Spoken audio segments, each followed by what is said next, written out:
Exercise 10.2 question number 1 देखो। Question number 1 में दिया है from a point Q the length of the tangent to a circle is 24। ये tangent जो है इसकी लेंथ 24 सेंटीमीटर दी है। आगे दिया है and the distance of Q from the centre of the circle is 25 centimetre. ये डिस्टेंस 25 दिया है, हमें ये रेडियस कैलकुलेट करना है। हमें पता है जो टेंजेंट है और रेडियस है उसके बीच का एंगल 90 डिग्री का होता है। तो इस ट्राइंगल में पाइथागोरस थ्योरम लगाएंगे। पाइथागोरस थ्योरम क्या होती है? 90 के सामने वाली जो साइड होती है दैट इज हाइपोटेन्यूज, उसका स्क्वायर बाकी दोनों साइड्स के स्क्वायर के सम के बराबर होता है। स्टेटमेंट लिख दिया। इसमें से हमें पी क्यू निकालना है, सॉरी ओपी निकालना है। पी क्यू को हम लेफ्ट साइड में ले गए, दोनों की वैल्यू रखी। ओ क्यू हमारा 25 है और पी क्यू हमारा 24 है। ठीक, ए स्क्वायर माइनस बी स्क्वायर का फॉर्मूला लगाया, एक बार ए प्लस बी एक बार ए माइनस बी। इन दोनों को ऐड करेंगे 49, इन दोनों को सब्ट्रैक्ट करेंगे 1 इंटू 49 इज 49। ओपी का स्क्वायर है, स्क्वायर यहाँ से हटाऊंगी तो आंसर आ जाएगा 7 सेंटीमीटर, यानी रेडियस हो गया 7 सेंटीमीटर। सेकेंड क्वेश्चन देखो, इसमें हमें क्वेश्चन में फिगर दिया हुआ है। ये वाला एंगल 110 दिया हुआ है, हमसे ये वाला एंगल पूछा है। ये जो फिगर है पी टी क्यू ओ, ये पूरा एक क्वाड्रिलेटरल है। क्वाड्रिलेटरल के चारों एंगल का सम 360 होता है। ये रेडियस है और ये टेंजेंट है, इनके बीच का एंगल 90 डिग्री है। ये रेडियस है और ये टेंजेंट है, इनके बीच का एंगल 90 डिग्री। तीन एंगल हमें पता लग गए, चौथा एंगल हम कैलकुलेट कर लेंगे। ठीक है, तीन चारों का सम कितना? 360। टी हमने निकाल लिया, इसमें से इन तीनों को ऐड किया और उधर ले गए तो माइनस हो गया। माइनस किया तो हमारा ये आंसर आ गया। सिमिलरली नेक्स्ट वाला देखो, बिल्कुल ऐसे ही क्वेश्चन दिया हुआ है, हमें फिगर हमें खुद बनानी है। इसमें if tangents P A and P B, यानी पी हमारा आउट में बाहर में पॉइंट है और पी से एक टेंजेंट पी ए है और दूसरी पी बी है। From a point P on a circle to a circle with centre O are incline to each other at 80 degree. आपको दिया है जो दोनों टेंजेंट्स हैं वो एक दूसरे से 80 डिग्री का एंगल बना रही है। ये बात आपको पता नहीं है, शायद ये थ्योरम थी, आई थिंक कट गया है, कि अगर कोई सर्कल है और आपने इस सर्कल पर दो टेंजेंट्स ड्रॉ करी है और ये सेंटर है, तो सेंटर से जब आप ये लाइन ज्वाइन करते हैं तो इस पूरे एंगल को बाइसेक्ट करता है। तो अगर ये पूरा एंगल 80 दिया है तो ये भी 40 हो गया और ये भी 40 हो गया। ये वाला एंगल 90 हुआ और ये वाला एंगल भी 90 हुआ। हमें ये वाला एंगल कैलकुलेट करना है, पी ओ ए। तो इस वाले ट्राइंगल में 90 प्लस 40 दोनों को ऐड किया और 180 में से माइनस कर दिया, तो हमारा आंसर आ गया 50 degree. Question number 4, prove that the tangent drawn at the end of a diameter of a circle are parallel. अगर एक सर्कल के पे हमने एक डायमीटर ड्रॉ किया, इस डायमीटर पर अगर हम टेंजेंट्स ड्रॉ करते हैं तो हमें ये प्रूव करना है कि ये और ये पैरेलल होंगी। हमें पता है रेडियस और टेंजेंट के बीच का एंगल 90 होता है। रेडियस और टेंजेंट के बीच का एंगल 90 होता है। ठीक है, तो ये भी 90 हो गया, ये भी 90 हो गया, इन दोनों का सम करेंगे तो 180। ठीक, और ये कैसे एंगल है? को इंटीरियर एंगल है। ऐसे दो पैरेलल लाइन होती है, उनके बीच में ट्रांसवर्सल है। अगर ये और ये इन दोनों का सम कितना हुआ? वो 180 होता है, तो ये दोनों लाइन पैरेलल होती है। यहाँ पर भी इसका और इसका सम 180 हो गया, तो ये दोनों लाइन पैरेलल होंगी। Question number 5, prove that the perpendicular at the point of contact to the tangent to a circle passes through the centre. ये एक सर्कल दिया है, ये एक टेंजेंट बनाई है हमने, और आपसे बोला है कि अगर आप कॉन्टेक्ट पॉइंट पर एक टेंजेंट ड्रॉ करते हो तो वो ये सेंटर से पास होगा। हमें ये पता है कि हमने टेंजेंट पर परपेंडिकुलर ड्रॉ किया है, तो हमें पता है ये वाला एंगल कितने का है? 90 डिग्री का है। क्यों है 90 डिग्री का? क्योंकि हमें पता है कि हमने इस पर परपेंडिकुलर ड्रॉ किया है। ठीक, अच्छा, हमें यह भी पता है कि टेंजेंट और रेडियस के बीच का एंगल कितना होता है? 90 डिग्री होता है। ठीक, इन दोनों एंगल को मिलाएं तो हमारा ये 180 हो गया। That means it is a straight line, और अगर ये स्ट्रेट लाइन है तो ओ सी और डी तीनों के तीनों एक लाइन में होंगे, यानी जो हमने ये परपेंडिकुलर ड्रॉ किया है वो सेंटर से भी पास होगा। Question number 6, the length of the tangent from the point A at a distance of 5 centimetre from the centre. ये 5 सेंटीमीटर दिया है, of the circle is 4 centimetre, और टेंजेंट की लेंथ हमें 4 दी है। हमें रेडियस बताना है। फिर से पाइथागोरस थ्योरम लगाया, इसका स्क्वायर इन दोनों के स्क्वायर के बराबर होगा। ये हमें कैलकुलेट करना है ओबी, तो इसकी जगह ओबी लिखा, बाकी वैल्यू पुट करी। इसका स्क्वायर किया, इसका स्क्वायर इधर ले आए, माइनस किया, 9 आ गया, इसको सॉल्व करेंगे तो 3 centimetre. Question number 7, two concentric circles are of radii 5 centimeter and 3 centimeter. Find the length of the chord of the larger circle which touches the smaller circle. एक छोटा सर्कल है, एक बड़ा सर्कल है, बड़े वाले सर्कल की कॉर्ड है जो छोटे सर्कल को टच करके जा रही है। बड़े वाले सर्कल का रेडियस 5 दिया है, छोटे का 3 दिया है, हमें इस कॉर्ड की लेंथ बतानी है। पहले हम ये निकालेंगे, हमें पता है रेडियस और कॉर्ड के बीच का जो एंगल होता है वो 90 होता है। तो ये पाइथागोरस थ्योरम लगाई, इसमें 5 का स्क्वायर इक्वल टू 3 का स्क्वायर प्लस AB का स्क्वायर, इसे सॉल्व किया तो हमारी इसकी वैल्यू आ गई 4 सेंटीमीटर। ये 4 है तो ये भी 4 होगा। क्यों होगा 4? क्लास 9th में थ्योरम पढ़ी थी कि अगर सेंटर से हम कॉर्ड पर एक परपेंडिकुलर डालते हैं तो वो कॉर्ड को बाइसेक्ट करती है। तो ये 4 तो ये भी 4, तो पूरी कॉर्ड की लेंथ हो गई 8 centimetre. Question number 8, a quadrilateral ABCD is drawn to circumscribe a circle. Circumscribe का मतलब होता है सर्किल के बाहर क्या बना हुआ है। उन्होंने क्वाड्रिलेटरल बोला है तो सर्किल के बाहर एक क्वाड्रिलेटरल है और ये हमें प्रूफ करना है। तो हमने क्या किया, ये लेफ्ट साइड लेके चले, इस AB को हम ब्रेक करके AP प्लस PB लिख सकते हैं और CD को हम ब्रेक करके CR प्लस RD लिख सकते हैं। अब ये जो AP है ये AS के बराबर होगा। क्यों?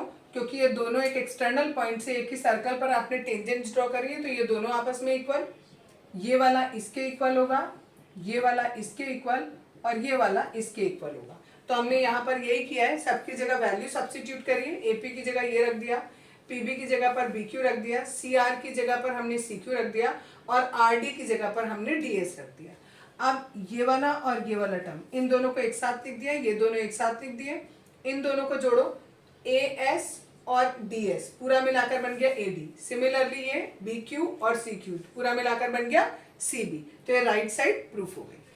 Question number 9, in the figure XY and X dash Y dash are two parallel tangents. एक ये दी है और एक ये, to a circle with centre O and another tangent AB, this one, ठीक है, with point of contact C intersecting XY at A and X dash Y dash at B। ये वाली लाइन इसको A पर काट रही है और इस वाले को B पर काट रही है और कांटेक्ट पॉइंट आपका C दिया हुआ है। हमें प्रूफ ये करना है कि एंगल AOB, ये 2 + 3 का सम हमारा 90, हमें ये प्रूफ करना है। पहले हमने क्या किया, कंस्ट्रक्शन किया, एक OC हमने ज्वाइन कर लिया। अब ये ट्राइंगल और ये ट्राइंगल, इनको कॉन्ग्रुएंट करेंगे। ये लाइन दोनों में कॉमन हो गई, ये भी रेडियस, ये भी रेडियस, ये टेंजेंट और ये भी टेंजेंट, तो ये दोनों भी बराबर हो गई। तो दोनों ट्राइंगल कॉन्ग्रुएंट हो गए बाय SSS, दोनों ट्राइंगल कॉन्ग्रुएंट हो गए। तो इसलिए हमने कहा एंगल 1 और एंगल 2 बराबर होंगे बाय CPCT। सिमिलरली एंगल 3 और एंगल 4 ये भी बराबर होंगे। क्यों? क्योंकि ये और ये रेडियस हो गए, ये और ये टेंजेंट हो गई और ये लाइन कॉमन हो गई। तो ये ट्राइंगल और ये ट्राइंगल एक दूसरे के कॉन्ग्रुएंट हो जाएंगे, तो एंगल 3 और एंगल 4 बराबर हो जाएंगे। अब हमें पता है ये PQ क्या है, हमारा डायमीटर है, तो it is a straight line. तो इन चारों एंगल का सम इज 180 डिग्री। 1 की जगह पर 2 रख देंगे और 4 की जगह पर 3 रख देंगे यहाँ पर। अब 2 बार एंगल 2 हो गया, 2 बार एंगल 3 हो गया, 2 कॉमन ले लिया, एंगल 2 प्लस एंगल 3 बचा। ये 2 यहाँ 180 के नीचे जाएगा तो 90 आ जाएगा। 2 और 3 का सम हमारा 90 आ गया, ये हमें प्रूफ करना था। Question number 10, prove that the angle between the two tangents drawn from an external point to a circle is supplement to the angle subtended by the line segments joining the points of contact at the center। यानी आपने external point है, यहाँ से 2 tangent draw करी है, इन points of contact को आपने centre से जोड़ दिया। अब ये वाला जो एंगल है और ये वाला जो एंगल है, इन दोनों का सम हमें बताना है 180 होगा। हमें पता है ये पूरा का पूरा एक क्वाड्रिलेटरल दिख रहा है, इसके चारों एंगल का सम 180 होगा।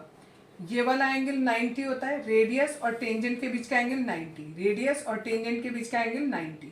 ये 90 + 90 क्या 180, 360 में से 180 माइनस कर दिया तो इसका और इसका सम कितना आ गया 180।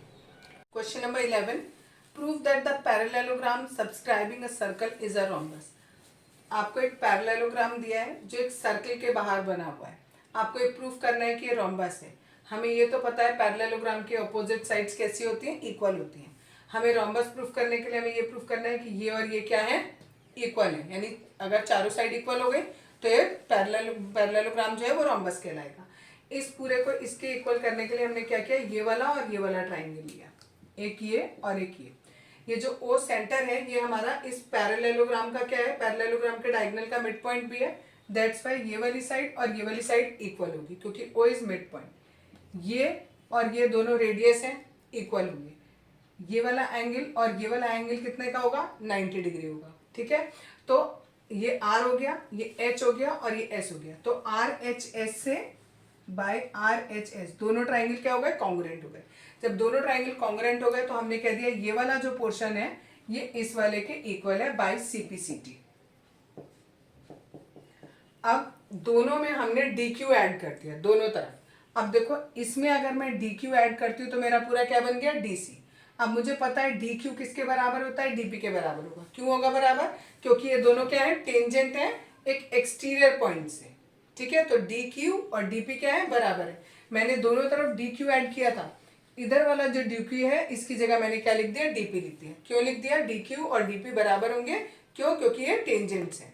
अब इन दोनों को ऐड करो, डी क्यू और क्यू सी बन गया पूरा डी सी, और ऐसे यहाँ पर डीपी और पी है पूरा बन गया डी। तो दोनों साइड्स इक्वल हो गई, दैट मीन्स इसके चारों साइड इक्वल होंगी, इसलिए ये रोम्बस होगा। Question number 12, a triangle ABC is drawn to circumscribe a circle of radius 4 cm such that the segments BD and DC into which BC is divided by the point of contact D are of length 8 cm and 6 cm respectively. Find the side AC and AB. ये figure हमें question में दिया हुआ है, ये वाला distance हमें 4 दिया है, ये 6 दिया है, ये 8 दिया है। अगर ये 6 है तो ये भी 6 होगा, ये 8 है तो ये भी 8 होगा। क्यों, क्योंकि ये टेंजेंट्स है, और ये हमने अपने मन से माना x है, तो ये भी कितना हो गया, x हो गया। अब हमें निकालना क्या है, एक AB की लेंथ निकालनी है और एक AC की लेंथ निकालनी है। पहले हमें x निकालना पड़ेगा, फिर हम AB और AC निकालेंगे। इस क्वेश्चन को करने के लिए हम क्या करेंगे, इस पूरे ट्राइंगल AOB, इस पूरे का एरिया हम निकालेंगे दो तरीके से।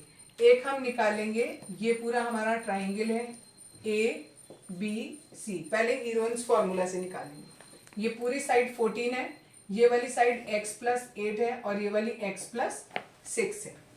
हीरोन्स फॉर्मूला ये होता था a ब्रैकेट में, वो रूट के अंदर s minus A, s minus B and s minus C. s निकालने के लिए पेरीमीटर का आधा किया जाता था। पेरीमीटर निकालने के लिए तीनों का सम करेंगे। ये वाली साइड 14 हो गई, ये लिख दिया मैंने 6 प्लस 8, दूसरी साइड x प्लस 8 हो गई और तीसरी x प्लस 6 हो गई। इनको जोड़ा तो यह है, इनमें से 2 कॉमन ले लिया, ये बन गया। अब s निकालना है तो 2 से डिवाइड करेंगे, 2 से 2 कैंसिल हो गया, ये हमारा s की वैल्यू आ गई। अब हमें क्या करना है, s की वैल्यू एज इट इज लिखी। अब s माइनस ए हमारा क्या था, ये a, ये b और ये c की वैल्यू है। तो पहले हमने a की वैल्यू माइनस करी, फिर b की वैल्यू माइनस करी और फिर हमने c की वैल्यू माइनस करी। अब देखो 14 प्लस x है, इसमें से अगर हम x प्लस 8 माइनस करेंगे तो 14 प्लस x ऐसे ही ब्रैकेट ये खुलेगा, तो ये 8 भी हमारा माइनस का हो जाएगा। सिमिलरली 6 भी हमारा माइनस का हो जाएगा।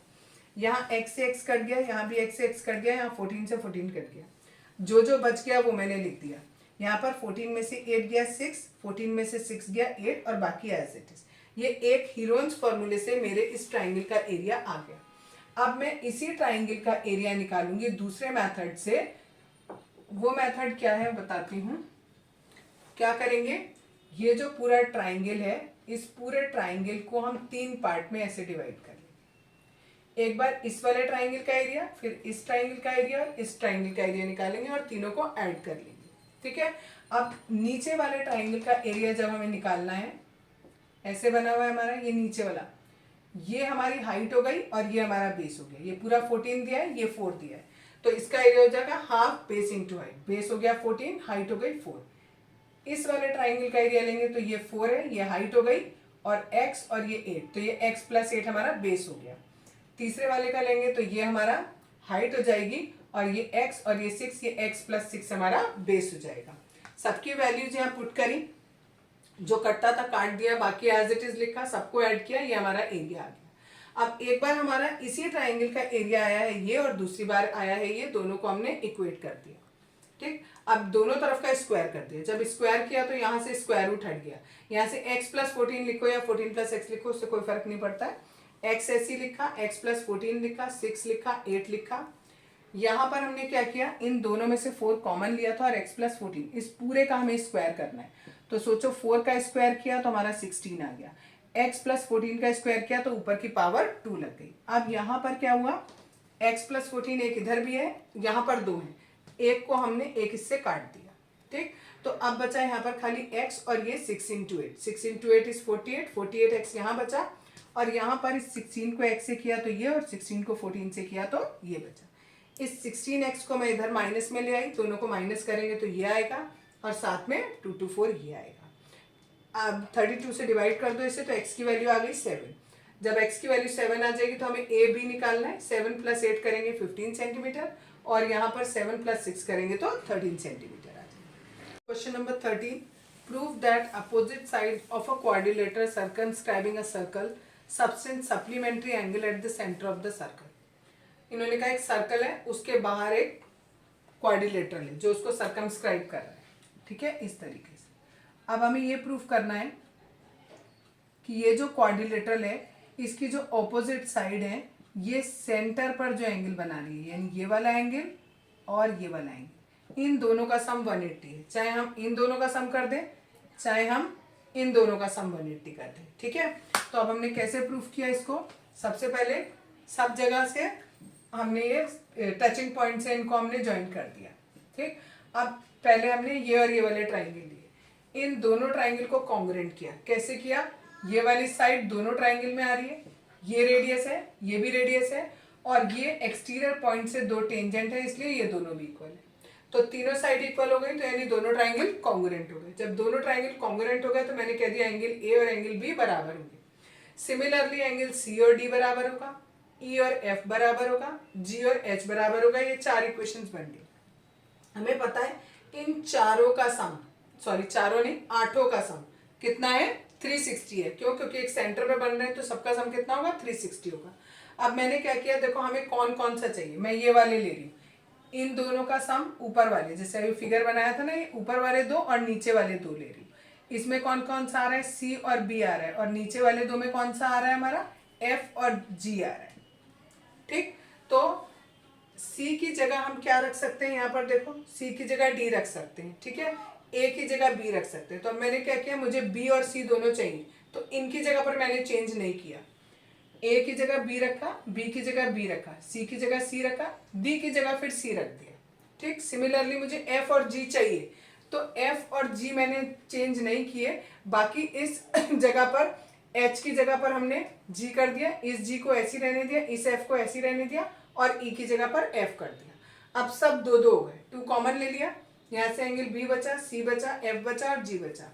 अब B और C दोनों को जोड़ लूँ तो ये AOB हो गया पूरा, और F और G को जोड़ लूंगी तो DOC हो गया पूरा। और यही हमें प्रूफ करना था कि क्वाड्रिलेटरल के जो ऑपोजिट साइड्स हैं वो सेंटर पर कितना एंगल बनाती हैं, 180 डिग्री का एंगल बनाती हैं।